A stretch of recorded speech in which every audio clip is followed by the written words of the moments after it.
Hello and welcome to this week's installment of Recap and Preview. My name is Johnny Richards. I'm the pastor of Mountain Creek Baptist Church in Oxford, North Carolina. And over the last few weeks we've started focusing on our 9-month focus at our church. And that is on the word encouragement and how we're trying to encourage one another and how we're trying to listen and look for encouragement. And I've challenged our church to listen for encouragement from other people and then write those down on the construction paper leaves we have in our church so we can fill our tree with leaves of encouragement. And so this week what we want to do is we want to talk about what we talked about last week in church and then what we're going to look at this week. We've been talking about a man by the name of Samuel. Now Samuel is in a time in his life when he is discouraged. He's having a hard time because basically the king that he anointed, Saul, disobeyed God and didn't do what God wanted him to do. And so God took the kingship away from Saul. Well, Samuel became really angry with Saul and began this process of mourning. And in 1 Samuel chapter 16, God tells Samuel that it's time to move on in life. He needs to stop mourning because after all, it was God who rejected him as king and it wasn't Samuel's fault. And so God gives Samuel a new vision. He gives him a new job and he's wanting Samuel to anoint the next king of Israel. And as we know, that is David.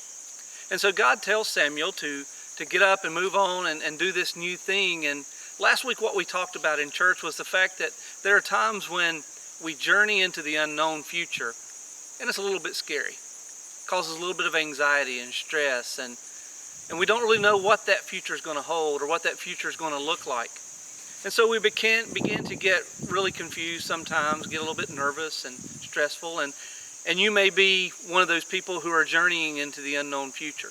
You really don't know what's going to happen up ahead. You know what you think is going to happen, but it may not. And just as Samuel said to God, he said, how can I do this? Because if Saul sees me, he's going to kill me. And so Samuel was definitely journeying into a future of the unknown. And God told him 7 words that he tells us as well. And he says, I will show you what to do. When you're journeying in the unknown future, we can rest assured that God is with us. God will take care of us and God will always be there for us. So what do we talk about this week? Well, this week coming up, we continue in 1 Samuel chapter 16.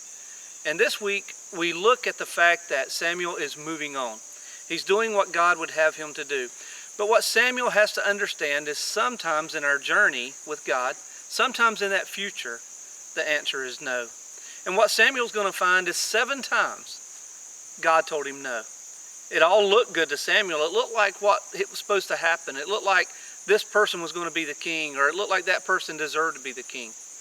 But each time, God told him no. And what we're going to look at in Sunday service is that sometimes we are told no, even when it looks like we knew exactly what was going to happen. Even when it looks like we knew how it was going to be. Even though it's maybe our desire, or our wish, or our will, it's not exactly God's will. And we have to wait on God.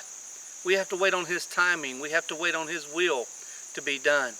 And we can do that by understanding, as we look at the past week, that He says, I will show you what to do. And if we can rest in that and trust in that, then we can rest in the fact that God will take care of us. But sometimes that answer is no. And we have this question of frustration in the why not. Why did this not happen? Why did this not come about the way I think it was going to come about? God, I did everything right. I tried to do the right things for you, and still I have this no as an answer. And that happens in life. And what we have to do is we just have to trust God, and we have to understand that God will give us that answer when it's His time. God will give us that answer when it's His will. So this week, I encourage you to look for encouragement, but I encourage you to trust in God.